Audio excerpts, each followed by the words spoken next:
ስራ ሲገቡ ከሲቲ ደጋፊዎች ጋር መስል አሁን ስለ ሊጉ ጉዳይ አይደለም እዚህ ጋር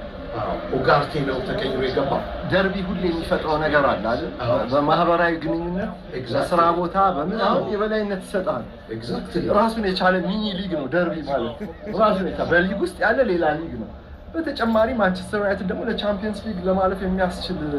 ርቀት ላይ ነው ያለው ካየው በሰንጠረዡ ላይ ከበረታ ይሄን ዋንጫዎችን ማሸነፍ ባይችል እንኳን የቻምፒየንስ ሊግ ተሳትፎን ማሸነፍ ማግኘት የሚችልበት ሲዝን ሊሆንለትም ይችላልና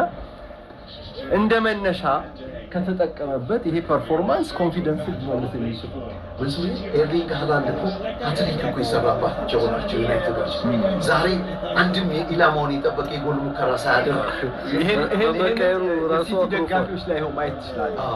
ፊታቸው ላይ ጋርዲዮላ ላይ ማየት ይችላል አሁን ለፔፕ እዚህ ላይ መፍትሄ አለ ባለው ባህል